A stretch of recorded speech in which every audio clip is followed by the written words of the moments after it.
It is not lost on the people of the Maldives of why their history is so filled with African things. But the people of the Maldives have not stood still. I mean, their entire country is a holiday destination. This is true of many areas within this coast, the Indian Ocean.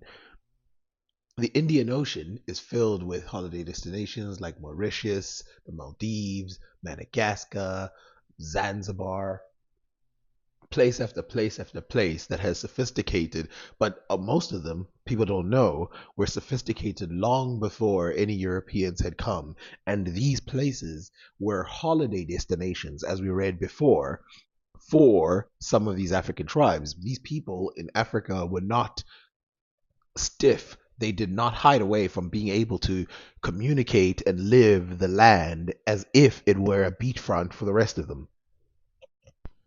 One of these places is called Hulhulu, and Hulhulu is one of those places that are mentioned in Arabic texts. Just like I showed last time, it shows that the Hulhulu region was the area where the families of the Magdisho used to go to relax. But we don't need to go revisit that right now. What we need to do is talk about the musical styles of the Maldives and how it was influenced by Africa and is still remembered by the natives today. As we read, the history of Bodeberu in the Maldives traces way back to the 11th century. Bodashor is a traditional indigenous form of music and dance in the Maldives. However, a few researchers also state that the Bodeberu dance was introduced to the Maldives by the East African sailors, so it is noted that the Bodeberu show is an amalgamation of African, Arab, and Maldivian influences. Sometimes you don't need giant castles and giant fortresses in order to show that there is influence within another nation. This is somehow a different attack or a different line of showing evidence that is maybe more humble, but it shows that there is definitely a connection between these two regions. We don't need to show a lot of castles on the islands of the Indian Ocean, but we can. For example, showing this Indian island that was settled by African Sidis who live in India, and they created this fortress in order to protect themselves against other people. It's called the Jinjara Fort, and it's only one of the examples of great inventions and great technologies that were utilized by Africans at the time. There are many, many, many fortresses that you will find both in Africa and outside of Africa that are built by Africans, and you will also find many giant structures made by both of these people.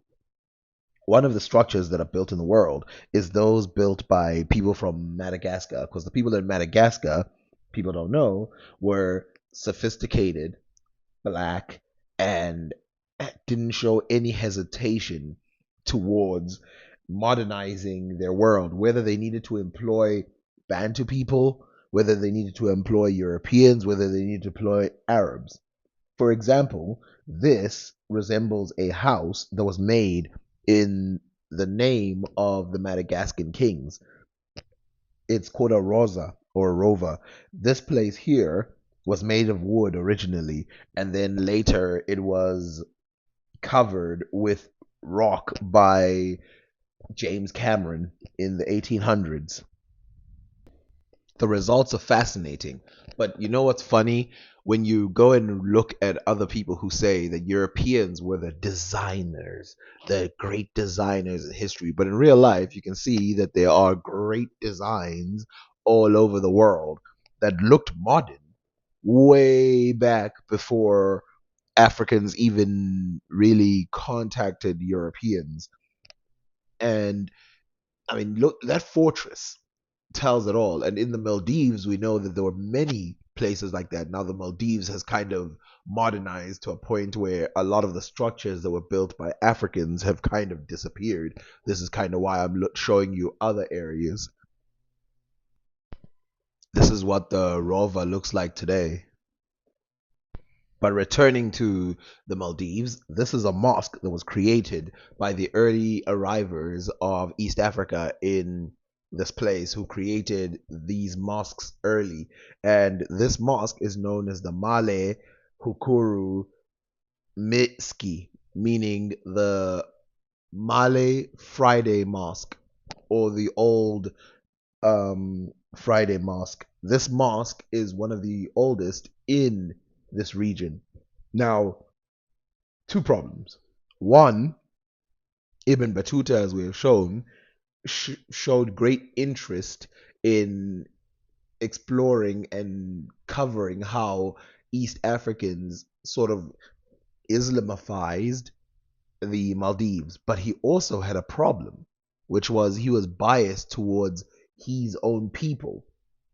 And so there's a theory out that instead of crediting these East Africans for this mosque, he went and gave it to the people of North Africa, his own people of Morocco, which is probably not true. As we can read from Wikipedia, some scholars have suggested that the possibility of Ibn Battuta spreading Maldive text and having a bias or felt partial towards the North African Maghrebi Berber narrative of the Sheikh instead of the East African origins account that was known as well at the time. Even when Ibn Battuta visited an island of the Maldives, the governor of the island at the time was Abd Aziz Al Magdishu, a Somali. So basically, what this means is Ibn Battuta, even seeing with his own eyes the great influence of the Somali people and the East Africans in general, and we can see with the music and everything, what he did was he sort of generalized the region and tried to make it a Arab mixing with Moroccan influence, which again, probably not true. He just probably overstepped his mark, and yeah, basically, we have to deal with that in history now. Now, I know what you're thinking. Did it always look exactly like this? No. Originally, it had a thatched roof, and the building was more similar to this, but remember, there was another building before that was built by a different sultan. Now, Somali is this great area. Somalia is this great area that is responsible for a lot, but there's also Zanj influence. Remember, there's the CDs who are a combination, there's the Maldivian people, and of course this Bodeberu thing that's there. We also have Zanzibar, we have Madagascar, which by the way, the rovers in Madagascar, there's a lot of them. I only showed you one. These are the tomb sites of Radama the First and Rosa Hanira, say that 30 times, who are located in Madagascar. Again, you can kind of see a similarity between these structures and the ones constructed in the Maldives, but that's not that's probably more of a coincidence than anything else. A lot of these actually had thatched roofs at the top, meaning that they weren't made with these tiles, even though tiles would have been perfectly available at the time because of other places we knew, like China and Japan, places like that. But what it does show, the fact that it had the thatched roofs, does show that it was more of a locally made, locally done thing. Now, don't get me wrong, Africans are not stupid. When they see a good idea from the outside, they will not hesitate to use that idea, because people in the past weren't trying to avoid having foreign influence. Only today do some scholars try to run away from the idea that Africans could have been influenced by other people. And the reason they do that is because, of course, there is this trend with people that if Africans are influenced even a tiny bit by other people, then that thing cannot be considered an African creation, even though Africans, as I'm showing you right now, influenced everyone around the world, including Native Americans, including Europeans, Asians, East Asians, Southeast Asians, Madagascans, um, Austronesians, who pick your pick. Somehow, us and other people influencing other people does not take away from their genius, but somehow in Africa it does. Now, the obvious must be stated. Remember that the people of Madagascar are Melanesian people who come from places like Indonesia and are thought to have traveled from the Indonesian areas all the way to this African island of Madagascar. They're even thought to have settled it before other Africans. That's an opinion, but it is widely held. We all assume the way that they got there was some kind of organic thing that had to do with sailors just traveling because, I don't know, no reason. But is it possible that the reason they went there was something more financial? And considering the fact that they crisscrossed, the Africans went to the Maldives and other Indonesian areas, and the Indonesians went closer to the Africans. Was this a case of trade and realizing that getting closer to each other would make this trade easier? Well, something that could help us is understanding one of the earliest types of gold trade that ever happened, which was cowrie shell. Remember, in Africa, gold was so common that nobody even considered it a valuable thing outside of aesthetics, outside of it looks pretty cool to wear. People didn't use it as money. What they used was cowrie shells. We also know that in many Asian areas and Native American areas, they used cowrie shells as a form of money. As we read here, the origins of money are deeply intertwined with the human practice of gift giving, a ritual prominent in the primitive societies. From simple acts of giving, elaborate systems of gift exchange emerged, making valuable objects not only symbols of status and prestige, but also vital assets of gifting. Among these valuable objects, cowrie shells hold a unique place. Particularly revered in ancient times, cowries were more than just beautiful shells. They were a form of currency that transcended continents and cultures. Now, we can see here, firstly, let's get to the title. I don't want to get this mixed up. The Maldives, epicenter of the first global currency. Let's read that again. The Maldives, epicenter of the first global currency, the cowrie shell trade.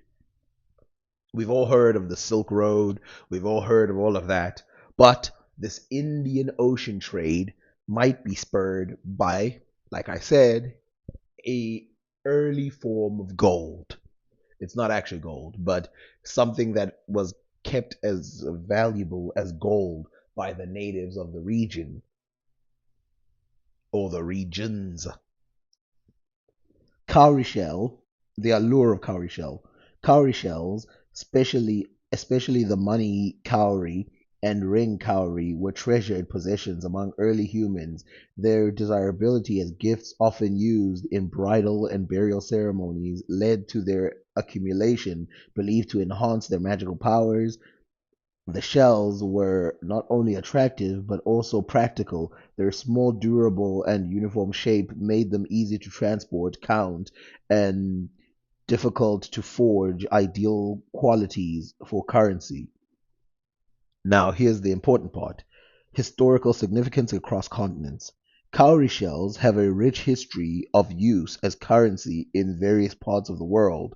In China, between 1200 and 800 BC, they were important valuables. The Indian Ocean regions also saw cowries used alongside coins as early as the 1st century AD. By the 10th century, cowries had arrived in Africa, preceding European colonization by several hundred years. Their use as money spread across the continent, and eventually European traders brought brought Indo-Pacific cowries to North America, where native people readily accepted them in barter. Now, I want to correct one thing there because they said in the 10th century, that's when in Africa cowrie shells came in. As you can see, these are ancient Egyptian cowrie shells, and they were utilized as a symbol of both money, and these cowrie shells have been made into gold, sort of playing into that money into gold thing. You know what I mean? Because in ancient Egypt, they actually did use gold as money. So keep that in mind that in Africa, we even know that the Khoisan one of the earliest things we see in the Khoisan is trade. Within the Khoisan, we see trade of different types of shells, and one of these shells is cowrie. Remember, it's not only cowrie, showing that it's not influenced by some foreign thing. And also, this was way back. We're not talking about the 10th century. We're talking about BC. Well, in the Khoisan world, we're even talking about way before that. Really talking about prehistoric times here when the Khoisan were trading with each other part by part. Now, keeping that in mind, we have to read. Many early travelers documented the cowrie trade in the Maldives. Arab merchants and adventurers, including the famed traveler Ibn Battuta, who visited the Maldives in the 14th century, noted the importance of cowrie exports. The earliest reference comes from the Persian traveler Suleiman al-Tajir in the 9th century, followed by Arab traveler al-Masudi in 943 AD and al-Biruni in 1020 AD. These accounts highlight the central role of the Maldives in cowrie trade for over 4,000 years. Now, things to keep in mind when they say Arab, it doesn't necessarily mean the people are Arab in the sense of blah blah blah. And for example, Ibn Khaldun, not Ibn Khaldun, for example, Ibn Battuta is a Moroccan. He's an African. So you can see how big this spread is. And of course, we do all know that the people, just like I showed you, there was a lot of Mogadishu people in there, and we know that Africa became part of this global network of trade and cowrie. This is one of those things where you can actually use to check how far did the cowrie go to places like Japan, Korea. We know it was used in China. Using this, we can network how important this trade was. Now remember, Japan is not China. It might have been influenced, not might have, it definitely was influenced by China, but it is not China. But in order to go to something that complicated, we'd have to go and look into other stuff, but I think this video is long enough.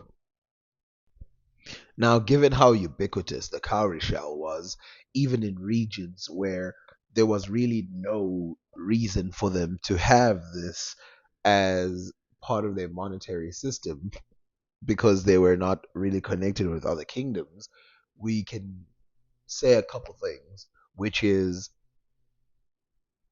there's a connection. There's a connection that spans from this far in Asia as far as China. I mean, they use the cowrie shell, and Africa, and we're talking about West Africa here.